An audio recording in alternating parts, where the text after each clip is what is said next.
Hi, Giant Builders. So today we are going to discuss Lucid Sequence. Doesn't that sound like a big word? I feel so smart, like I really know a lot of stuff. But let's learn. Building spirituality, family, health, and business. This is the Giant Builders with Lois Wyant.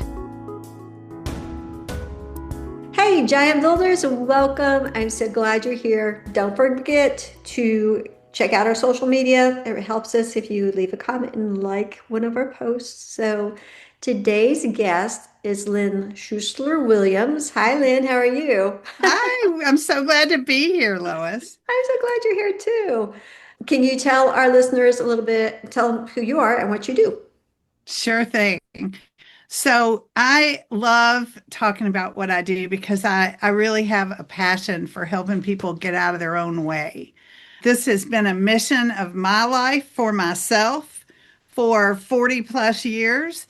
And so now that I have found kind of the secret sauce for that process, I help other people figure it out and do it themselves.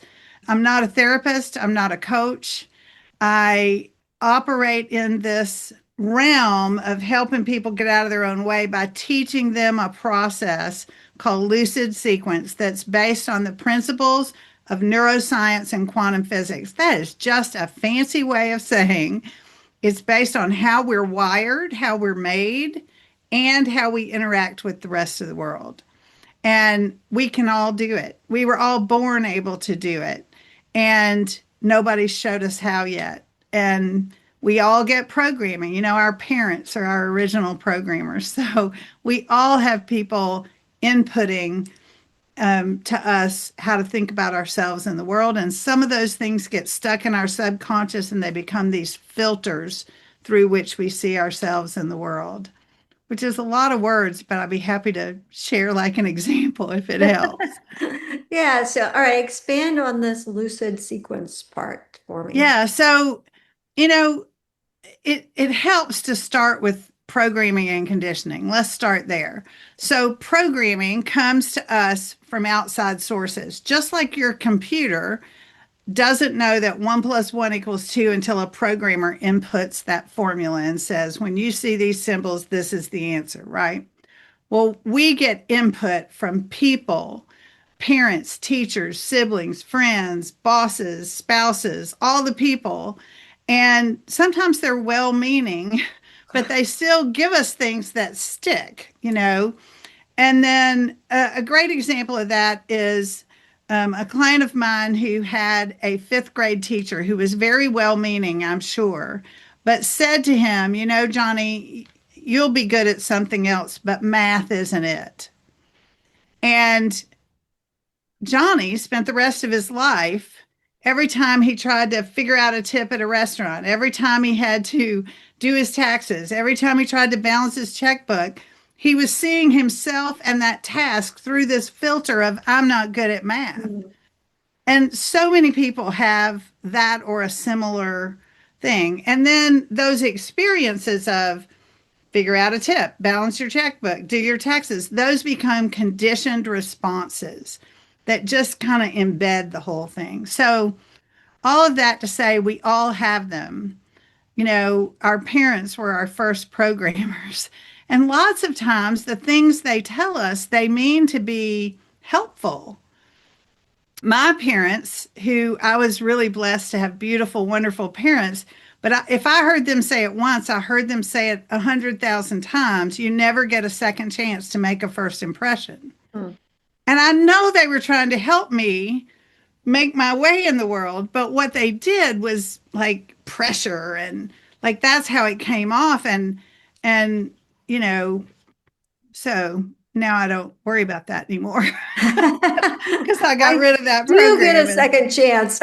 yeah, so it's something that's a universal experience and it's something that's a pretty universal solution to it.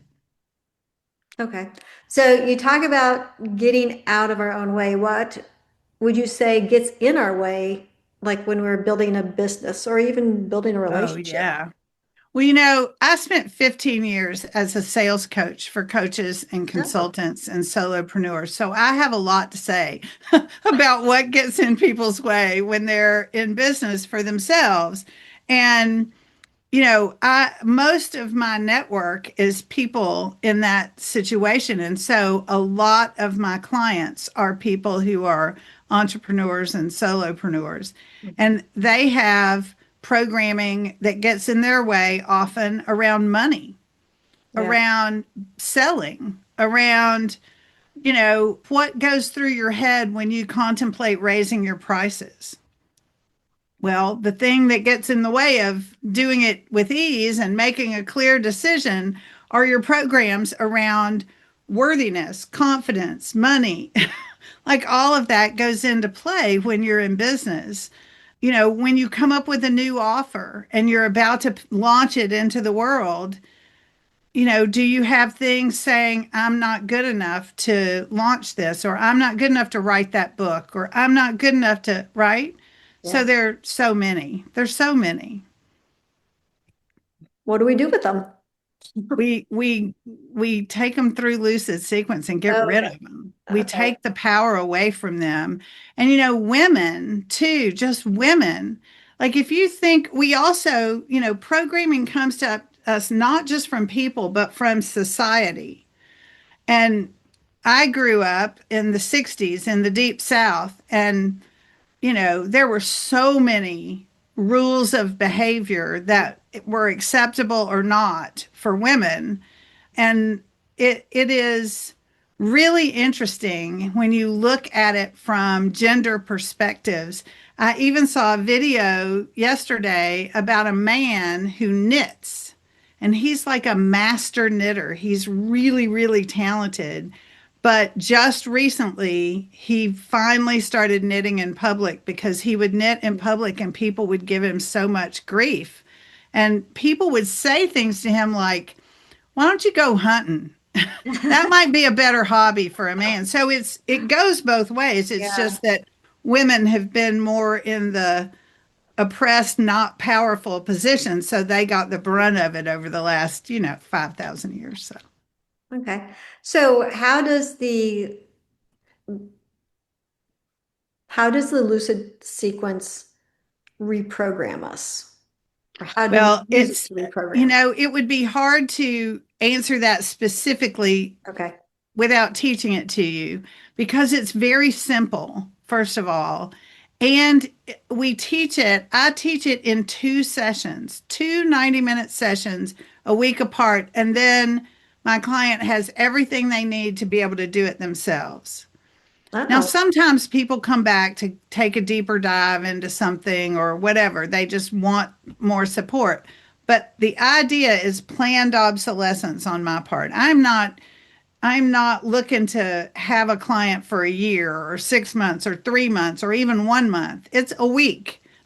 And so it's really very simple, but it's kind of like sometimes we have to get out of our own way just to get to the simple, Mm, right? One time I had a client who she was really smart. And as a child, that intelligence came out as asking questions all the time. yeah. And the adults would get exhausted with her.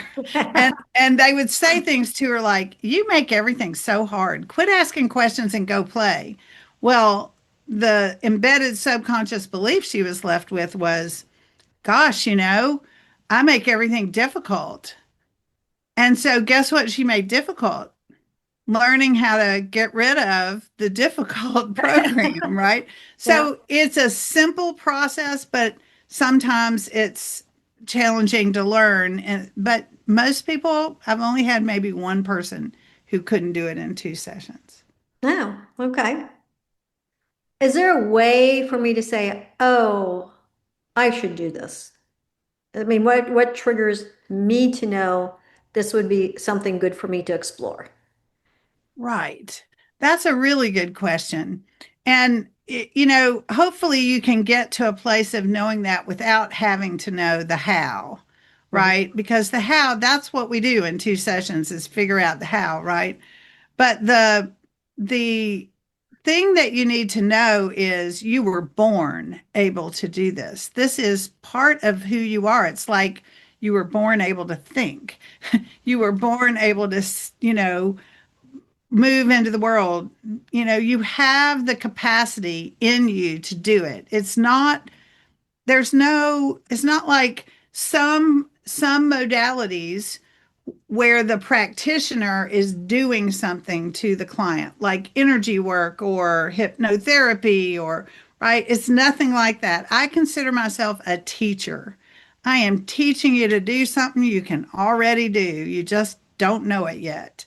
And I haven't met anybody that was healthy who couldn't do it. Hmm. So, Okay. Well, tell us about your book. oh, thanks. So, 11 years ago, I wrote a book called Nine Little Words to Change Your Results. And the subtitle of this book was Releasing Old Patterns and Moving Forward with Three Short Phrases.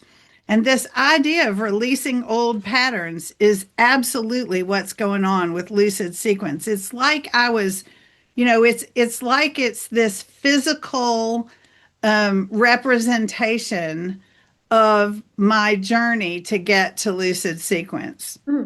And it's a thinking tool. The nine little words are in three phrases, and they are, again, it's very simple, but you can use it for a lot of things. I've had people use this process, the nine little words process, with athletes. I have a friend who's a professional tennis coach who uses it with all his players.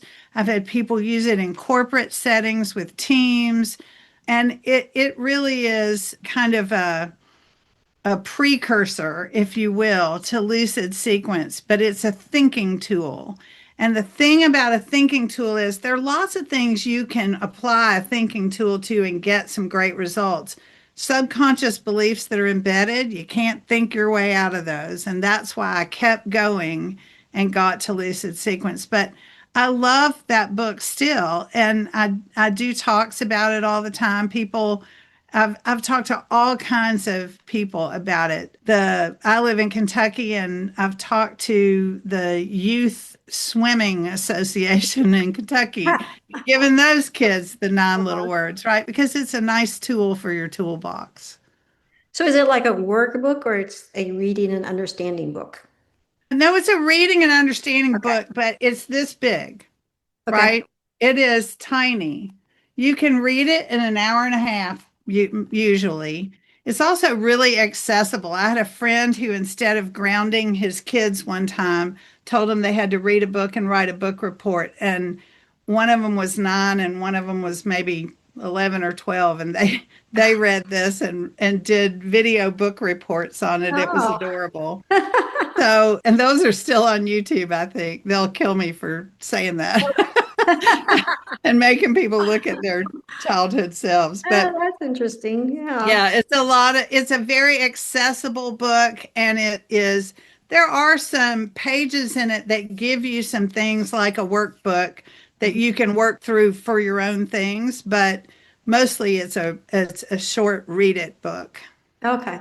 All right. So Yeah. giant builders, so that you can so that you can learn what those nine little words are, we're going to give away one of Lynn's books.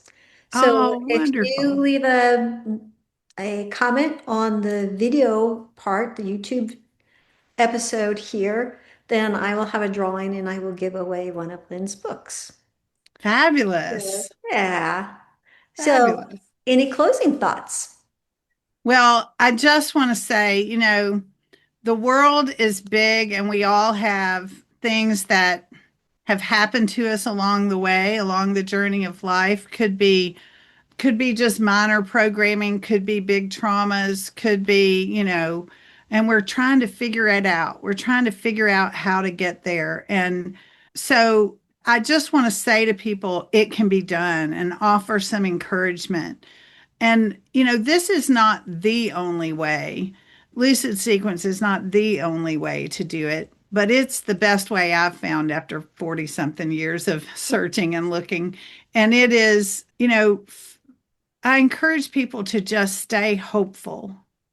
Stay hopeful. There's a lot in the world that causes stress, and there are billions of us out there, contributing to the collective consciousness, and the stress level just seems to keep getting higher. So hang in there, do your best, and get rid of the stuff that doesn't belong to you, and we'll all be better off the more of us that do that. Yeah, that's a great closing.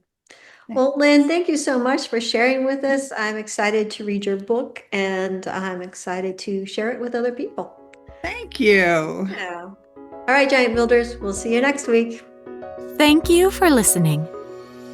This has been The Giant Builders with Lois Wyant.